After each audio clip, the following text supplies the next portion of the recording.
Hey, what's up you guys, it's Dorothy and welcome back to my channel. In today's video we're going to go into part 2 of chapter 2 of the Mothers and Daughters of the Bible Speak by Shannon Bream.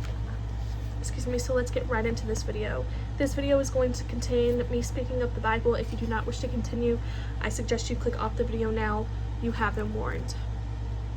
What joy it must have been for Naomi, mother of 2 boys, when they welcomed 2 daughters into the family. The Hebrew word for daughter-in-law is kala, and it's a complicated word. It's sometimes translated as bride, and is used in the romantic imagery of the Song of Songs, but the root of the word kala is kalal, which means perfected or made complete. A daughter-in-law is not just a bride for the son, but she adds to the entire family unit.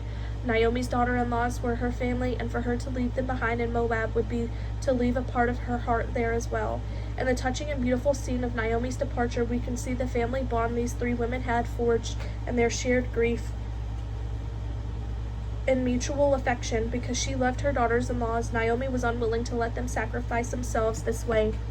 She urged them to go back, Ruth 1:8, and she underlined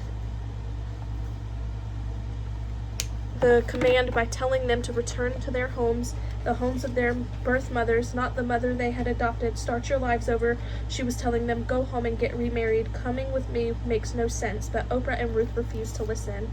Then she kissed them goodbye, and they wept aloud and said to her, "We will go back with you to your people." But Naomi said, "Return home, my daughters. Why would you come with me? Am I going to have any more sons who could become your husbands? Return home, my daughters. I am too old to have another husband. Even if I thought there was still hope for me, even if I had a husband tonight and then gave birth to sons, would you wait until they grew up? Would you remain unmarried for them? No, my daughters. It is more bitter for me than for you, because the Lord's hand has turned against me." Ruth 1:9-13. Naomi was clear there was nothing for Oprah and Ruth down the road she was about to travel. There is some wordplay involved in verse 13, because Naomi's name means sweet or pleasant. It is the opposite of bitter, Mara, and she was being frank with them that only bitterness awaited her in her homeland. When we see Naomi's generosity here too, Naomi had a long, hard, and dangerous journey ahead of her, and it would have made sense to make the young woman along for companionship and safety. Certainly Naomi would have been less lonely, less afraid if they had accompanied her. The perils for a woman traveling alone during that time are hard for us to imagine. For most of us, unpleasant travel means a bored toddler or a long TSA checkpoint line. Naomi would have been risking something altogether different. The trip would have been a challenge even with a man along to protect her, but a solo woman would have been exposed in totally different ways. Yet Naomi did not request or even accept Oprah and Ruth's help. Instead, she made the selfish choice of pushing them away, and Naomi's orders were obeyed, almost. At this, they wept aloud again. Then Oprah kissed her mother-in-law goodbye, but Ruth clung to her. "Look," said Naomi, "your sister-in-law is going back to her people and her gods. Go back with her." But Ruth replied, "Don't urge me to leave you or turn back from you. Where you go, I will go, and where you stay, I will stay. Your people will be my people, and your God, my God.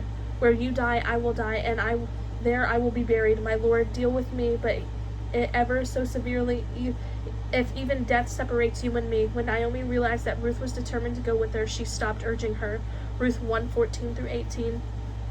Even though Naomi urged her to return back, Ruth refused. Many people look at the passage as an example of beautiful earthly love, and they are right. But what about looking at the passage in another way? As a model for evangelism, Naomi was the first person in the story to talk about the Lord, and that became a constant theme. In Naomi and Ruth's relationship, she reminded Ruth that going back home would mean going back to her people and her gods, Ruth 1:15. But Ruth was persistent. She wanted to go with Naomi, and she wanted to worship Naomi's God.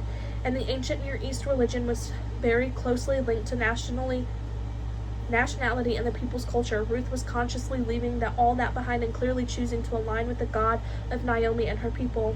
So often we think about evangelism, we assume we need to prepare a 3-point presentation quoting Bible verses and complex points of theology to convince someone to accept Christ. But evangelism isn't always about a polished presentation or theological defense. Sometimes it's just about being with another person, spending time with him or her, building a relationship, living out our faith in front of that person, and talking about God in the natural conversations that arise.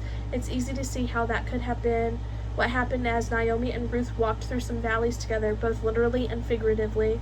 The Bible doesn't tell us exactly why Ruth chose to leave her gods for the God of Israel, but apparently there was something about Naomi that caused Ruth to want to follow her God. Perhaps it was the way Naomi trusted God in difficult times, or maybe Ruth watched Naomi worshiping the Lord and realized that there was something very unique about her God. Whatever the reason, we know that Ruth's relationship with Naomi was strong, and it drew her to want to follow the Lord. What if we adopted this as our model of evangelism, living out our walk with the Lord in such a way that our lives are constantly communicating His hope and truth? It was her devotion to Naomi that led Ruth to make one of the greatest declarations of love in the Bible. Your people will be my people, and your God my God. Ruth 1:16. And this was more than just adoption. It was Ruth choosing to leave her own people and land. She then became a child of Israel, bringing her Moabite heritage into the family of God.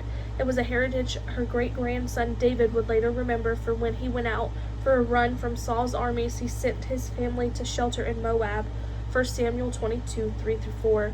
Ruth's conversation is a beautiful example of how God intended Israel to influence the world, as He did in His promise to Abraham. All peoples on earth will be blessed through you, Genesis 12:3. And an early example of the sort of evangelism Christ would command His church to carry out. From this point on, Naomi and Ruth were no longer just mother-in-law and daughter-in-law. They became mother and daughter. Ruth had declared that Naomi's people were hers, which meant that Naomi was now her mother in every sense of the word. When the two women made their way back into Bethlehem, Ruth asked permission from Naomi to glean in the field of Boaz, Naomi's wealthy relative. Gleaning was hard work, the process of going behind those who had reaped the crops in order to pick up anything beneficial they left behind. Now Naomi had a relative on her husband's side, a man standing from the clan of Elimelech, whose name was Boaz. And Ruth the Moabite said to Naomi, "Let me go to the fields and pick up the leftover grain behind anyone in whose eyes I find favor." Naomi said to her, "Go ahead, my daughter." Ruth 2:1-2. We can see both Ruth's deference in the authority of Naomi and also Naomi's blessing of her decision with the phrase, "my daughter." These two were doing life together as a family unit, as incredibly challenging as it was. I'm going to leave it off right there, and I will see you guys in part 3 of chapter 2. Bye.